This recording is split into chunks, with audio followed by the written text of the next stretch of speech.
Hi and welcome back to Read Becca. So I'm not pre-filming significantly, I just am super behind on tags. I saw this tag weeks back and then life kind of hit me over the head and I never got to it. So I'm hoping I have some time to get caught up on the tags that I saw quite a while back and wanted to do and never got around to. So this is the comfort reading tag. This is an original tag from the Babbling Bee, who I will link down below. And then I saw this specifically on Gina Stan Your Books, and Gina's taste in books is very comforting. I would say from what I've seen, it's really varied, but really focused in on kind of cozy, maybe mundane and pastoral reads are definitely a side of her reading. So definitely check out Gina down below if you have not before. So this is a long one with lots of reading, so I'm going to try not to look down too much, but it's a lengthy one. So number one is The Kettle's On, a book of steadfast comfort, always there for you, makes any day better, like a cup of tea for your favorite warm drink. And this one, I don't have the book with me, but I have brought this up as a lifelong favorite, is Chronicles of Narnia.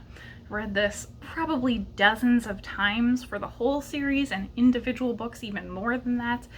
In my childhood, it was one that I would read through and just start back over again. So Chronicles of Narnia as a whole, I absolutely love that series. Number two is Grandmother's Quilt, a book that reminds you of a loved one or a comforting book that was given to you or read aloud by someone dear. And I've got a two for this. I couldn't narrow it down. So number one, we'll say Anne of Green Gables. I love this whole series. This is another childhood favorite.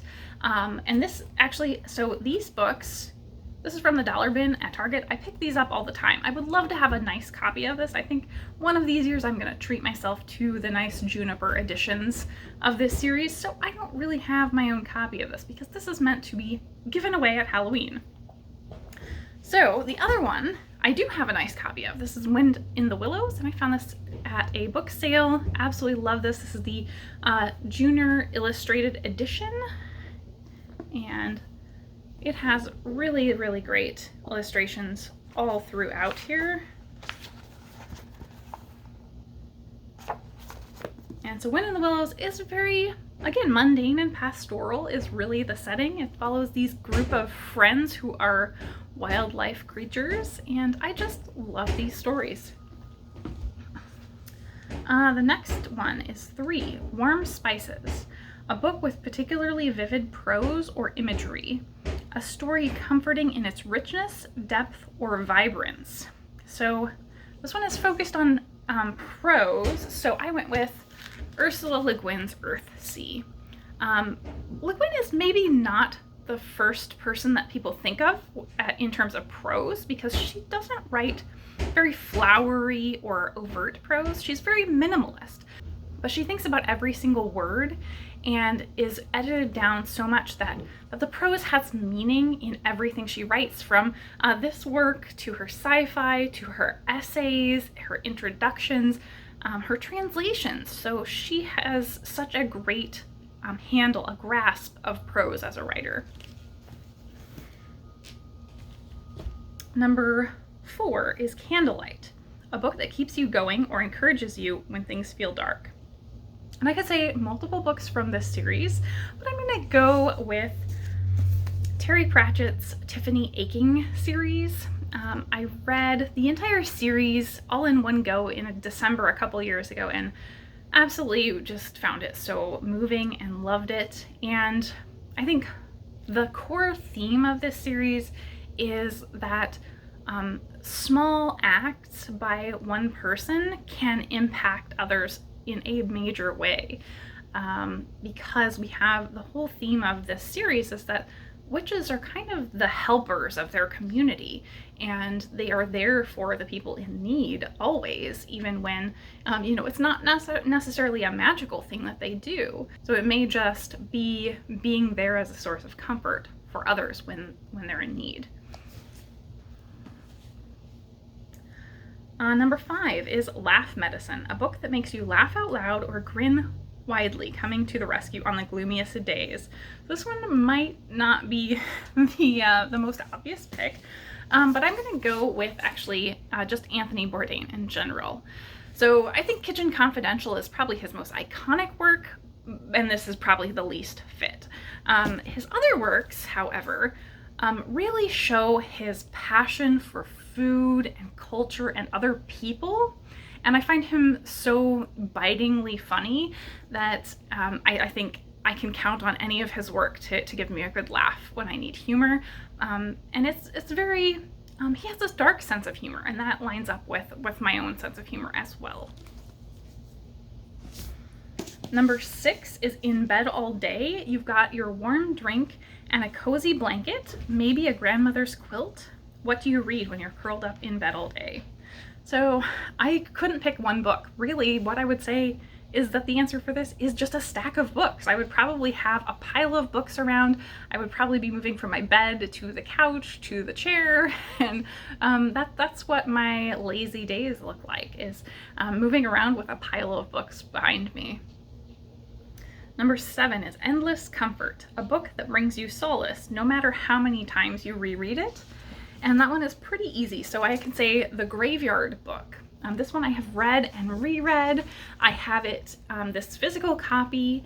I have it on 2 different types of audio because there's a full cast and there is a Neil Gaiman doing the narration himself. And so I come back to it over and over again. In fact, I had the audio on my iPod in my car for years, and every time I ran out of podcasts or whatever, I would just start up The Graveyard Book and listen to however long I needed until I got back home and could load up the podcast on my iPod again. So yeah, this is one that basically anytime there's a few moments, I would love to dip back into because it's so cozy and wonderful. Number 8, Portable Hope, a book that restores your faith in humanity, faith in life, faith in yourself, a book that says it's going to be okay. The world is full of good things and tomorrow will be better. Which I have a children's book for this, and this is The Tea Dragon Society by Kay O'Neill.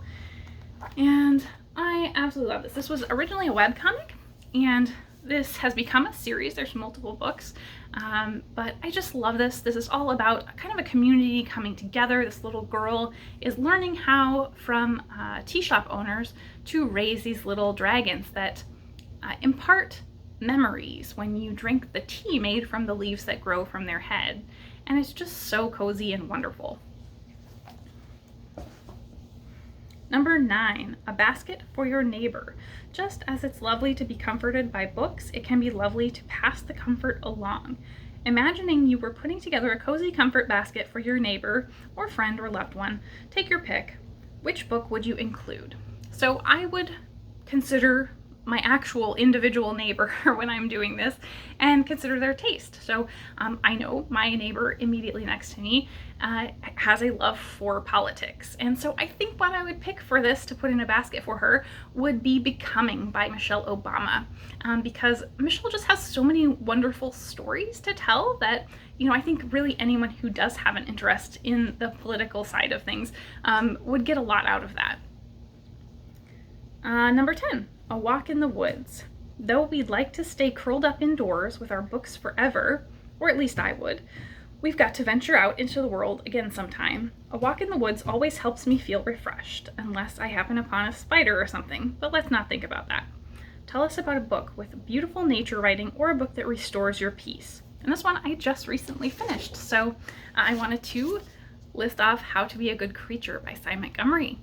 And this is such a beautiful, beautiful book with great nature writing that really thinks about things from the perspective of animals and how we can learn from animals, how these particular animals in Cy Montgomery's life changed her as a person and made her a better being in the world.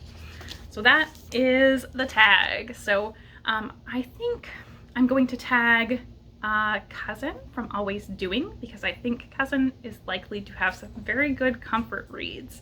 And otherwise, if you have not done this tag, I recommend you join right in. Thank you so much for watching.